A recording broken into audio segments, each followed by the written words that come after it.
Merry Christmas. We made it. Some of us, it was a little harder than others, myself included this year. We've made it through all the performances, all the parties, all the way here to Christmas Eve. Now, hopefully, all that's left to do is sing a few carols, listen to me ramble for a few minutes, and then go home, put the last touches on the food and the presents, and enjoy ourselves. The festivities can now begin in earnest. I was looking for eggnog. I was sent out for groceries today, and I was looking for eggnog, and Walmart was all out. So I'm not having eggnog tonight. But I found something else that I'll enjoy. Anyway. Christmas is a time worth preparing for. That's what our preparation these last 4 weeks of Advent has been all about. Preparing for the coming of Jesus. Although we might be thinking, is this all worth it? All this work, all this preparation, the running around, getting the food just right, finding that exact right present or the perfect card, is it really worth it for Christmas? And perhaps the jury is still out and you'll have to check back in tomorrow after everyone's gone home and you can put your feet up finally.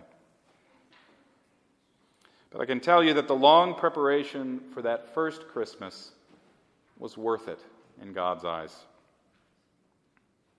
We look to Genesis, and we see there the first prophecy that came to fulfillment in the person of Jesus.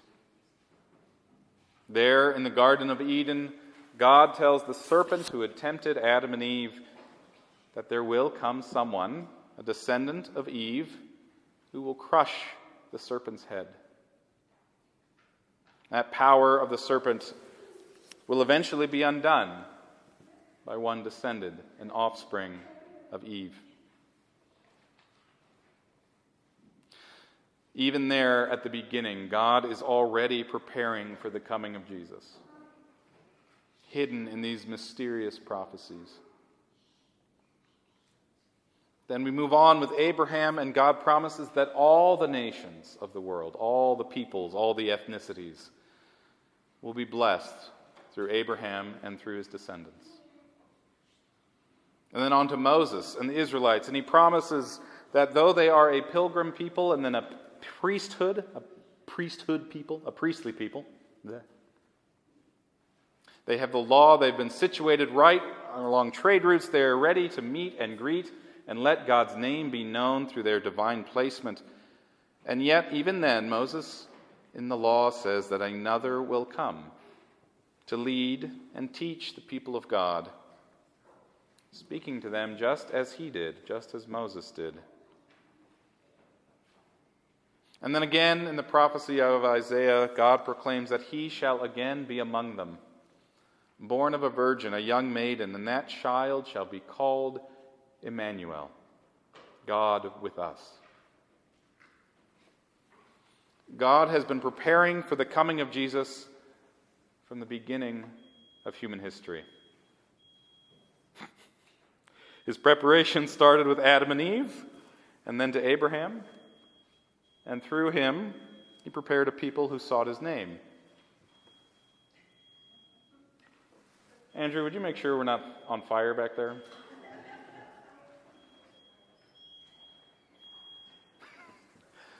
This is the first time I've used incense in this building, so Barry's done it several times, so, anyway.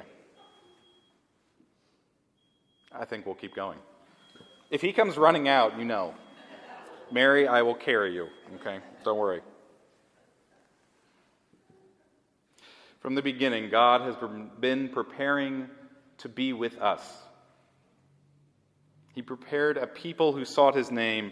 He prepared and stayed with them through exile and back, finally coming to the fulfillment with the willing obedience of a teenage girl in the small town of Nazareth. And after 9 months, that time of preparation was complete. Finally, God's plans to dwell among us as one of us were fulfilled. The prophecies came true, and God is truly Emmanuel, God with us, born as a little baby. Through centuries, God was preparing for Christmas. He thought it was worth it, and He loved us so much, and in such a way, that He waited patiently all that time, slowly teaching and leading, persuading and convincing us through His law and the prophets, so that when they were finally ready, He could come among us as a little child, to share our humanity from conception all the way to death, growing in wisdom and stature. The preparation of the ages, hidden before all time, was finally made known when Jesus was born of Mary in Bethlehem.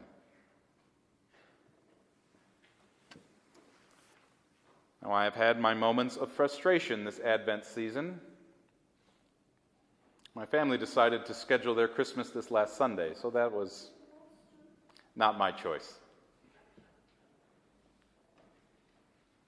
But if you were still doubting whether or not it was worth all this preparation for Christmas, well, I would encourage you, there are 12 days of Christmas. Just stretch it out a little bit. And even if just tonight or just tomorrow is your celebration, I think our culture needs to listen a little more closely to the wisdom of God and the preparation that He has done for this one little baby. Jesus Christ has taken on our humanity. He has claimed it as good, as something worth celebrating and loving. And from here, He calls us to go and do likewise, to love and celebrate and care for all of those who share in our humanity, which God has taken into Himself. In our festivities tonight, tomorrow, and through all this season of Christmas, do not let us neglect to love and care for those around us, who God also loves and cares. Because in doing so, we will find once again that God is here among us, even in the least of these. Don't miss Him. Merry Christmas.